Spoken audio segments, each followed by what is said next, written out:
We are on. Hey everyone, welcome to Tribe Talks for this week. My name is Sandy and this is Steph. You might notice we are missing an extra person this week, and we had our beautiful guest had to postpone for this week. So this week you're going to hear about our stories. So we thought it was a really good opportunity to share a bit of our own journeys with you and our experience as special needs parents. So welcome, Steph. Yeah, welcome, Sandy. So, well, do you want to go first? Yeah, I mean, share with everyone a bit about your parenting journey so far on this adventure of, additional needs parenting. Yeah, so I mean, a few of you would know our story, and I'm sure there's a lot of new people on the page as well that might not. So we have two girls, Imogen and Charlie, and Charlie is 4 and Imi is 5. And sorry, can you turn it down? He's got the volume up on his computer.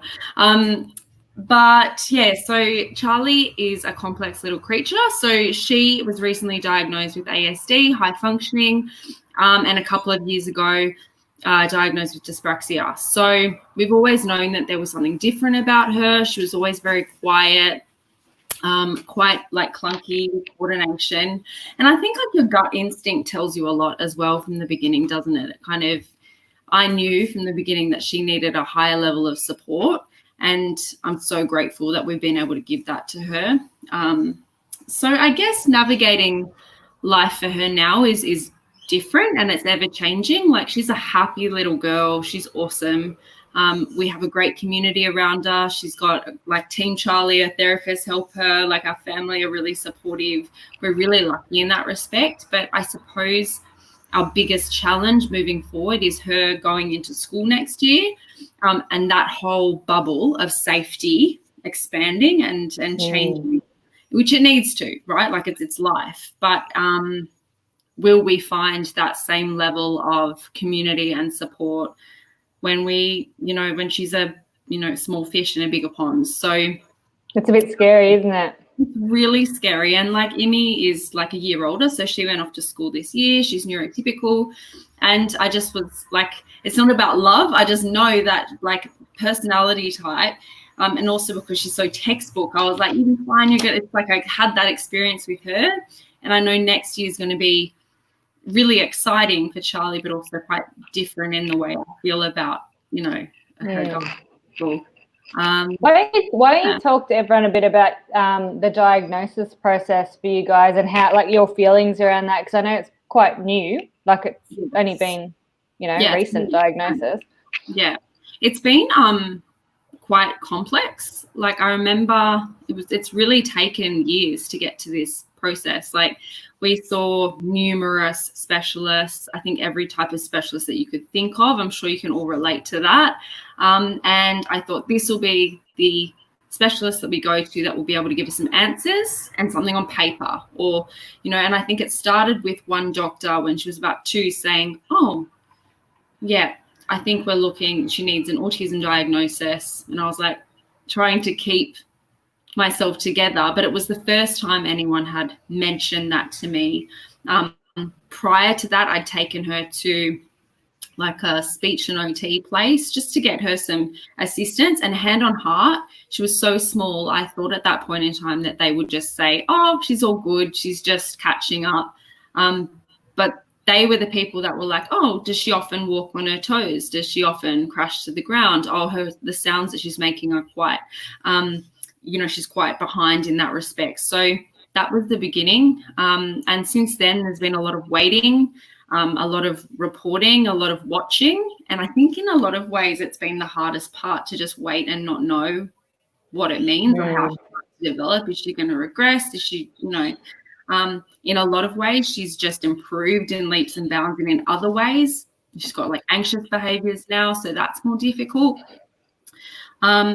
But I think as parents, we're better equipped to understand and deal with that now. Like the parents that we were 2 years ago, we're very different people in the way that we would approach, her and understanding her. Yeah, and I know when we met like a couple of years ago, she was diagnosed with something else. Yeah, so it was a different. Yeah, it's been like a Yeah, because she was a huge sensory kid, and I remember saying to the doctor, so sensory processing disorder, can we access support through that? And the doctor was like, no, it's not, like at this stage, that on its own is not enough. You need an autism diagnosis to go with it. And I was like, okay. And then waited, took her back, and then they did some testing on her fine motor and gross motor, and they were like, and her speech, and they diagnosed her with developmental coordination disorder, so dyspraxia. Which is a big part of, her issues. She's quite frustrated a lot of the time, and it's like her processing of things is quite slow, or it's almost like everything's jumbled in her head and just to manually put it together. But with enough repetition, dyspraxic kids can just learn in leaps and bounds. So we've been really lucky. And then, we further down the track, we spoke to an amazing psych who specialises in high-functioning autism in girls, and we were given that. Yeah. So, but by that point, we were like, awesome, tick. Like it doesn't change her, doesn't change exactly. Yeah. our life. Yeah. I suppose I've just referred a friend of mine to that organisation that you've been seeing yesterday. So do you want to just, because Emmy's story is very different, so I'll get to explaining about our supports and stuff and our journey with her. But can you explain a little bit about how you interacted with the yellow ladybug? Right? Yellow ladybugs, yeah. So they are just such a great organisation, and I'd always seen them, but I hadn't heard of them until you told me about them. Yeah, so I'd always seen them pop up, and I just had never. I think initially when we started going through walking down the autism road, I was like, I'm like, I just don't know if I'm ready to do that yet, to immerse myself in it. But they're such a great foundation. They do a lot of events, pre-COVID times. Hopefully that can restart again soon, in supporting families and girls on the spectrum specifically, and in reference to high-functioning girls, because some of their behaviours, like including masking, are a whole different thing that I just didn't know about. Like I knew about masking, but I didn't know how deep it ran and how clever she is in the way that she masks at 4 years old. So if I can understand those things that she goes through, and Yellow Ladybugs really supports parents in understanding those behaviours. That's awesome. Yeah, so please reach out to them. I'll pop the link actually into their page. Yeah, really great. do that. So before our appointment last week, I posted it, and a lot of people wouldn't have understood, but there was a yellow ladybug sitting on the fence outside before our psych appointment, and I was like, it's a sign from the universe. We do love a bit of woo-woo in our Thrive Tribe world. So I suppose Emmy's like a bit opposite my Emmy. So it's fun fact is Steph and I both have daughters named Imogen Rose, like exact same names, other than their surname, of course. And we didn't know each other before 2 years ago. So it has been 2 years, almost 2 years. 2 years, yeah. So my Emmy was neurotypical, I would say, up until she sort of got to around the 2.5-ish mark, probably 2, because it took us a long while to get into the pediatrician for that appointment. So we noticed that her speech wasn't coming on. I actually didn't think much of it because Cooper was a late talker, but Mum was like, maybe we should get her checked out. I'm like, all right, we'll book in, doesn't hurt. And then when I started filling out all the checklists, and they're like, does she do this? Does she do that? Does she do? And I was like, like she does do all these things. What does that mean? And so for us, it was actually quite obvious when we knew what to look for. So there wasn't any of that, we don't know if she has it, or like literally we went to a pediatrician. They did some blood tests, which was the most horrendous experience of my life, trying to get a blood test with Emmy. We've never done it again.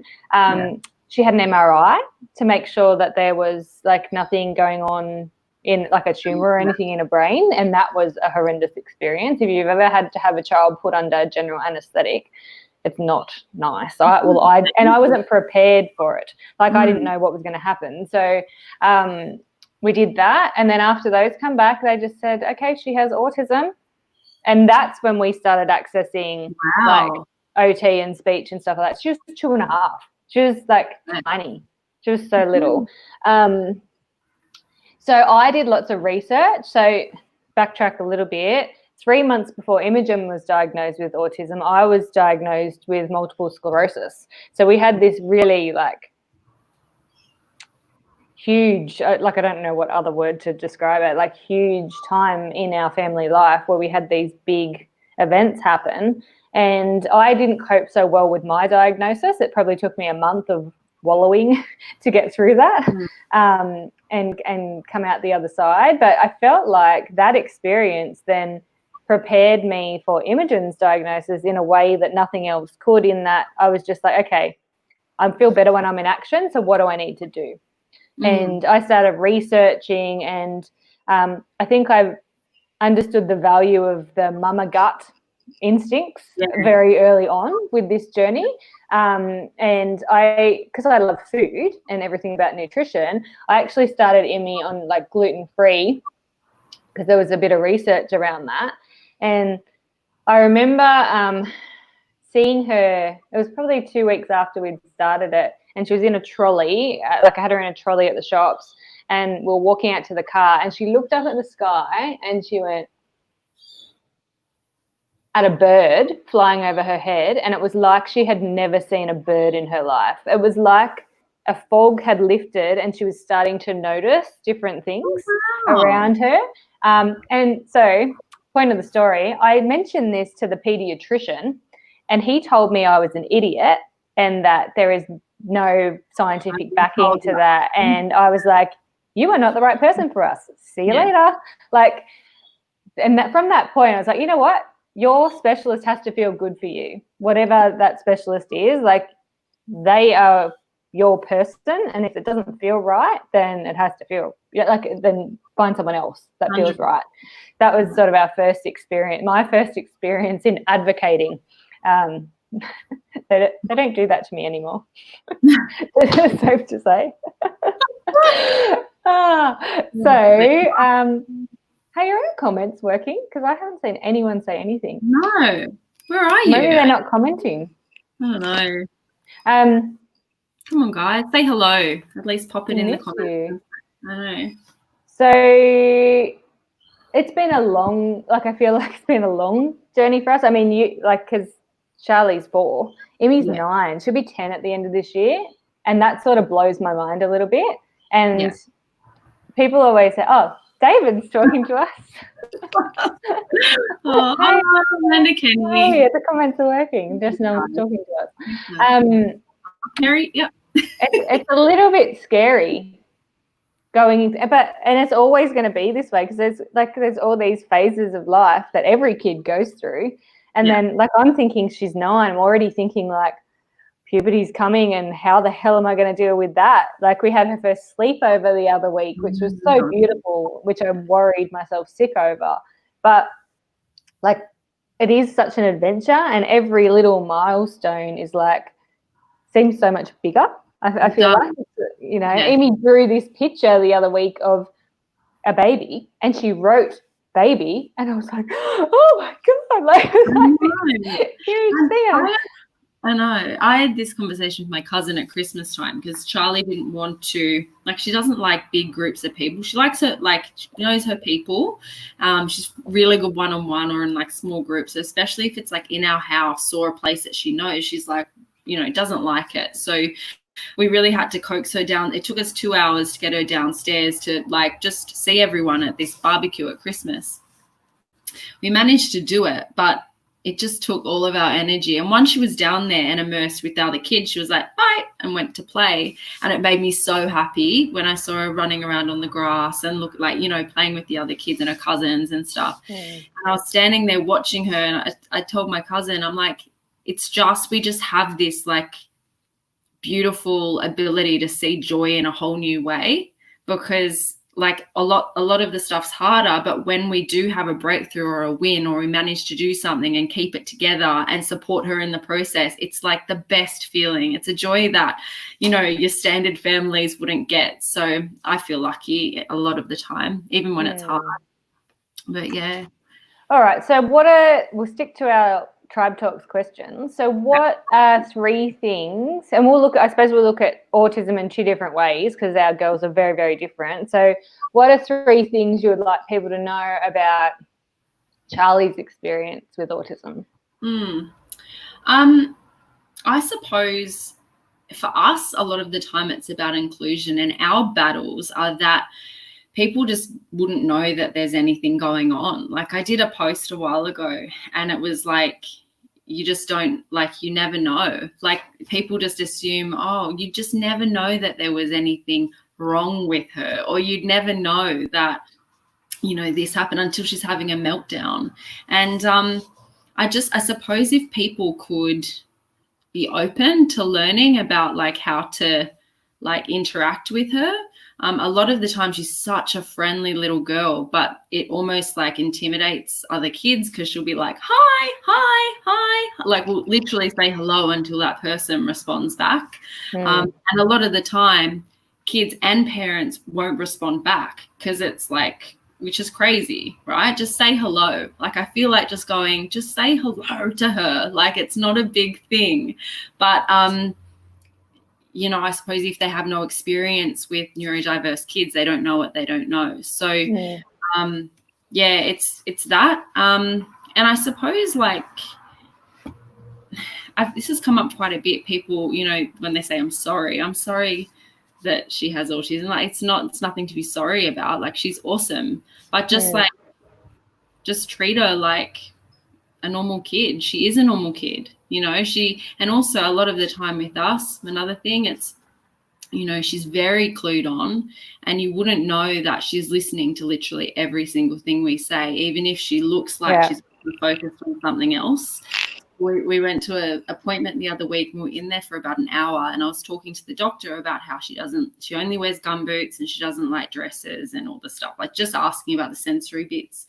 And this week she's like, I'm wearing a flower dress and I'm changing my shoes. So, and she looked at me like she heard all of it. But I don't want to do a whole different thing, but I suppose just a little bit of like compassion and open-mindedness from the wider community, like, and not to treat her differently. She's like any other kid.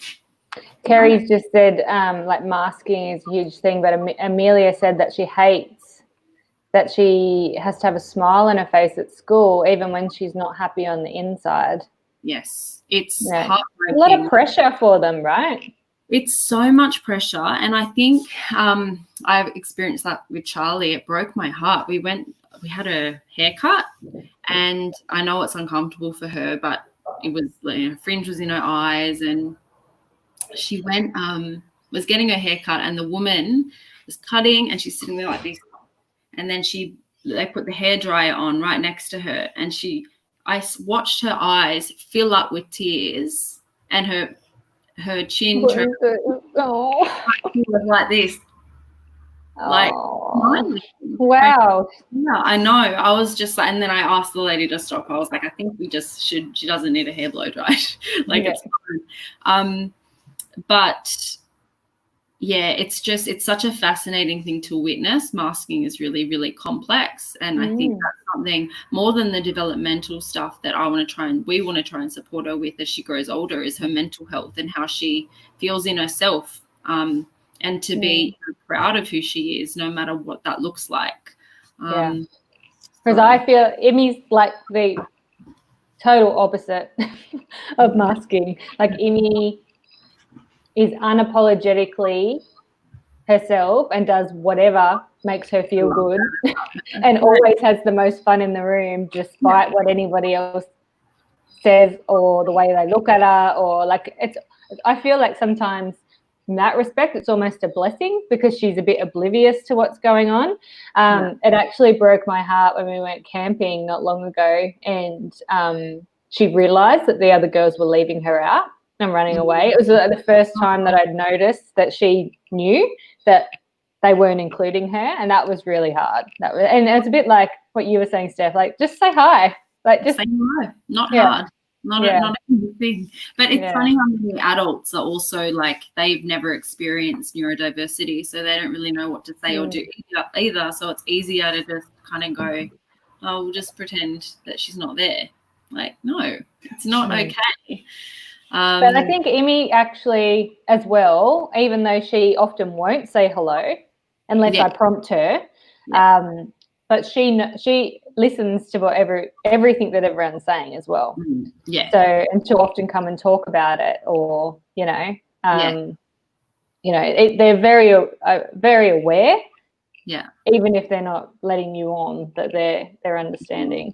So I suppose some things I would like people to know about, like Imogen's experience of autism, is that Emmy communicates in, or understands communication or messages in, I suppose it's almost like a very different way to most kids. So visual communication tools are really important to her. We've recently just started chatting about changing over from actual physical paper to a device. So we're starting that process now, because as she gets bigger, it needs to be more portable. But also her speech therapist has said she thinks that she's growing out of the current folder that she uses at school. So they want to start looking at transitioning her. But I'll give you an example. I've said to her before, Emmy, it's time for a bath. Emmy, let's get in the bath. I will take her to the bath, show her the bath. It's time for a bath. She has a meltdown because she doesn't understand what I'm saying to her. I actually get a picture of a bath and I'll show her, and she'll be like, oh, and then get undressed and get in the bath. So it's like I explain it to people, it's almost like now she's understanding more because of the prompts.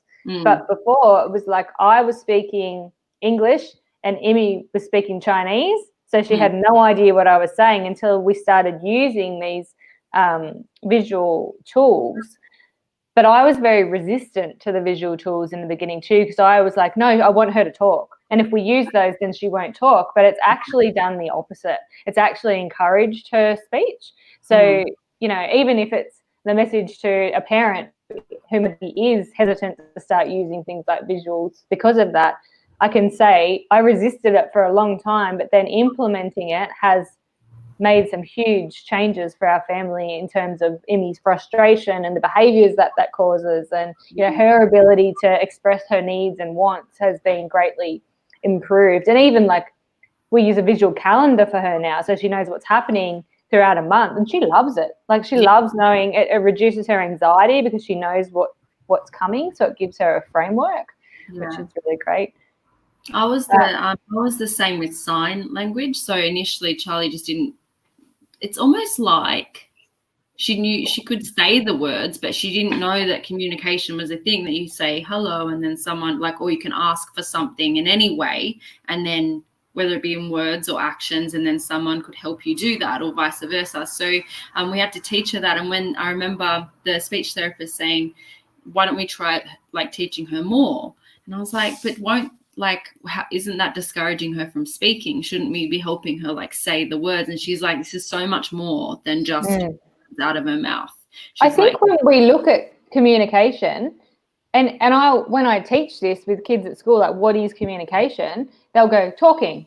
Everyone just assumes communication is talking, but communication is sending a message. So whether that's using a picture or body language or facial expression, or there's so many ways you can send a message, and talking is just this one little snippet of it. But we place so much importance on talking because most people find it the easiest way to communicate, but for our kids, often it's not the most easiest way for them to communicate. It's not their preferred method of communication.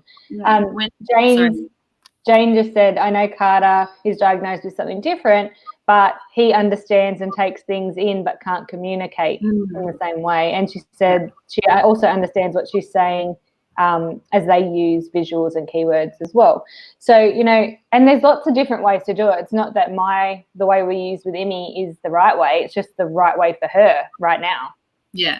Because I know when they taught her more, I just went with it, right? And it was all it took was one sign of her to go more. And it was I remember she latched to that so quickly. And I remember her looking at me and the speechy and going, oh, and she was able you understood. Yeah, she was like, oh, okay. And so then she started using more for everything. So hello, like, so and she was figuring it out in her own head, but that was the beginning of her then learning to be where she's at now. So it's such an amazing journey to see how far she's come as well. Isn't that moment where you use their communication method and then they know that you understand them, and the look on their face is magical, isn't it? It's just like, they finally, it's like, I've been trying to tell you this for ages, but you haven't been understanding. And then when you communicate that you know what they mean, and they're like, it's just awesome. There's a lot of letting go of like conventional learning, I think, as well. Like as parents, we need to just be like letting go of like the textbook stuff. Like I remember with Emmy, I had the Wonder Weeks app, and like it would tell me what's happening every month of her development, and it was all like tick tick tick. And it's so funny because I look back now going, oh, like I guess it's a useful tool. I don't want to like discourage that, but I also think like, well, when you have a child that's different, it's just there's so much more out there that we can learn and adapt. Like it's not all ticking boxes, and like not all kids are the same. So and it's a real learning curve for us to get to a point where we're really like excited and okay with that as well. So totally. Yeah. I suppose one thing, our last question is usually around how can the wider community support families like ours? And I think my message, and it's been this message for a month with all the stuff that's been going on in the world, is about, you know, choosing kindness over judging straight away, in that, you know, Emmy sometimes does things that people think are a little bit strange. Like at the moment, she's actually obsessed with people's elbows. So we're trying to teach the concept of personal space, and you can't just go touching people, particularly now. But she just loves, if you've got your sleeves up, then she'll be like pulling them up and trying to look, and she loves when you straighten. And I don't know why elbows are so fascinating, but she thinks they're awesome, and she wants to look at everyone's elbows, you know. So that maybe is a little bit strange to people. Or, you know, when you see someone having a child having a meltdown, or you might think it's naughty, but does it hurt you just to give them a smile to the parent? Because you don't know what's going on that day. Like you don't know what that child took to get that child to where they are, or the sensory stuff that might be too loud for them. There might be too much light. It might be too cold. It might be too hot. There might be too many people. They might have the wrong shoes on, or their shoelaces digging into their shoe or their foot, and you don't know. Or their pants might feel funny and they don't like it. Like there's so many things that could be going on to cause that issue without it just being a naughty kid. And you know, if we were just more open and more understanding that we have no idea what's going on in people's lives at any one time, then maybe we wouldn't have the judgy stares from people, or sometimes comments, which is a whole nother ball of fish. I'm not going to go ball of kettle of fish. Exactly. And that's it. Never assume. Like, hand on heart, like I was probably that person prior that would have like assumed a child having a tantrum or whatever age they are. It's like, oh, come on, just you know, get on with it. They're being naughty. But I think as parents spend a lot of time like learning to let go of caring what people think, which I think is a great life skill, regardless of, you know, just anyway, as a person, everyone should let go of judgment. But I think we're put into that in like a hyper drive. And if you can accomplish that, it's awesome. But then having someone who is really kind, or just like asking if you're okay in a shopping centre. I had a woman once, had both girls and we were having noodles. I had Emmy there with a bowl of hot noodle soup, Charlie wanting a donut, and they were really little. And I was crying in this food court. And this one woman came up and was like, are you okay? And I'm like, I'm fine. I'm all good. No, well, thank you. And she was like, no, you're not okay. What do you need? And I was like, nothing. I'm good. And she's like, what do you need? I was like, I'd love if you would just help, like, get the cutlery out for my other little girl who's sitting there because she's trying to eat her soup, and I'll just do that. And she helped me, and it was a 2-minute process, but that made a huge difference. And years later, you remember. I'll never forget. And it just stuff like that just makes such a difference in someone's day. And she was pushy, but in a good way. Like I needed in that moment. Well, that's a skill in itself, learning to accept help, which often 100%. We think we should be able to do it all by ourselves and we should be equipped for all of this stuff, when why should we be equipped for it? Like no one's written a rule book about this. We're just doing the best we can with what we've got right now. Exactly. Yeah. Well, that went surprisingly well with no guests. We hope you enjoyed our stories and our tribe talk and our little families. I'm sure we'll, be able to talk about different things when we have to come on each month or whatever and fill in. But we've loved sharing our stories with you, and we will see you next week.